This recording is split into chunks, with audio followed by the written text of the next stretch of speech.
Hello, welcome. Deep learning as a tool to predict flow patterns in two-phase flow. A project proposal presented by Augustine Emeka Ekene. Introduction. The term flow pattern refers to the spatial distribution of the phase which occur during gas-liquid two-phase flow in pipes. When gases and liquid flow simultaneously in a pipe, the two phases can distribute themselves in a variety of flow patterns or configurations. The flow configuration differ from each other in interface distribution, resulting in different flow patterns. So whenever there is a combination of gas and liquid flow inside a pipe, we can see things like bubbly flow. This is bubbly flow. This is a combination of gas and liquid. We can see wavy flow, we can see plug, we can see slug, we can see stratified or annular. So this is what we call flow patterns. It can be this or this. The essence of this our project is to be able to classify every flow into either bubbly, wavy, annular or stratified, given the superficial velocity of the gas or the liquid phase. So that's what we're trying to do. Now going forward with this introduction, determination of flow pattern is a fundamental problem in two-phase flow analysis. Indeed, the design variables, namely phase velocity, pressure drop, liquid hold-up, heat and mass transfer coefficients, resident time distribution, and rate of chemical reaction calculations all depend on flow pattern, and that is what we're going to be able to classify this flow pattern in order for us to make all these calculations, because all these calculations are dependent on the flow pattern. Now these are the various flow patterns that we have in horizontal pipe. So the essence of this project is to be able to, given a superficial velocity of gas and liquid and pipe diameter, we should be able to say that this very flow should be a bubbly flow or wavy flow, so that we can use the model for bubbly or wavy to do the calculation for the parameters that we earlier listed, like phase velocity, pressure drop, and the rest of them. Now, statements of the problem. Artificial neural networks have been used to identify and predict flow patterns. Because of the increase in computing power, researchers have developed deep learning techniques which are of great significance in process design, as the determination of flow pattern is needed for pressure drop and other calculations in process design. In many of these calculations, algorithms based on deep learning have surpassed the previous state-of-the-art performance. This research will explore the use of valuable tool of deep learning to solve the problem of flow pattern classification in horizontal pipes to a greater efficiency. Objective and or aim of the study. Number 1, to identify and predict flow patterns in horizontal pipes. 2, to assess the impact of architectural parameters to flow pattern prediction efficiency. Significance of study or justification. Why are we doing this? This research will add to literature on the use of valuable tool of deep learning to solve the problem of flow pattern classification in horizontal pipes to a greater efficiency. The research will help to give a broader idea in the application of deep learning to other areas of chemical engineering. Literature review.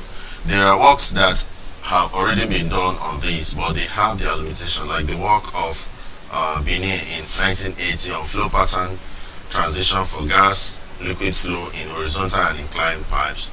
They had the result that there is actually a proof that this method can be used to classify for horizontal pipe using the theory they postulated, but they had the limitation that the theory fails to predict the stratified smooth to stratified wavy transition for inclined plane.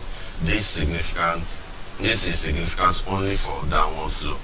They made there were other studies, and based on the fact that the latest study, the architectural parameters were not exhaustively studied. That is what we are going to be studying in this very research. Now, materials and methods. What are the materials and methods used in this very research?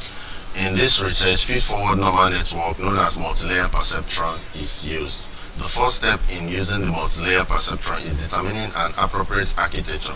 This means that we must determine the number of hidden units, the number of hidden layers, the type of activation function, as well as the number of input and output variables. The second step involves determining a training algorithm to estimate the weights and biases of MLP, which is multilayer perceptron. This involves iteratively solving an optimization problem to estimate the network's weights and biases so that the network output is as close to the desired output as possible. Now, what are the applications? Now, what's the essence of all this flow pattern determination and studying to do the right prediction in order to do calculations? This is actually because we can use this flow pattern in many industrial applications, like in pneumatic conveying system, in cyclone separators, in air pumps, in geyser pumps, in fuel injectors, in water jet machining, and in slurry type of transport pipeline. Now, what results are we expecting in this research? In this approach, a multilayer perceptron is trained on a set of randomly selected samples. Approximately 60% of the entire data set was used for training. Approximately 20% was used for testing. The next table we are going to see, table 2, shows the chosen multilayer perceptron architecture and parameters used in the experiment.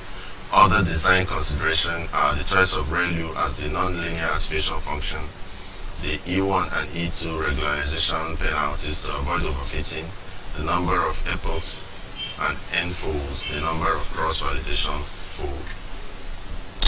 Expected result. What is the essence of this research? What are we supposed to see? What are we supposed to learn? We are supposed to, like in the objective, learn how to classify the flow patterns into the annular, wavy, or the rest of them. But now, to classify, we need specific architectural parameters. So that is the essence of this study, to find out these architectural parameters in order to do this classification. So by the end of this result, we are going to be seeing a table like this showing us the various parameters and their values. So the various values and their parameters, that is what we are supposed to do. This is similar from literature, what results from this similar research gave. So in our own, we are going to be finding the best number of inputs, the best number of hidden layers, the best number of hidden or layer topology, the best activation function, the best number of outputs in order to make better prediction. Conclusion: this paper is supposed to propose 6 types of flow pattern and a corresponding architecture to precisely predict flow pattern. First, it is shown that the network can learn surprisingly well as using a chosen architecture and parameter allow the achievement of high classification accuracy. Second, it is shown that the network can classify the different flow patterns with high efficiency. And finally, high precision predicting different combination of classes was achieved or is going to be achieved from this research.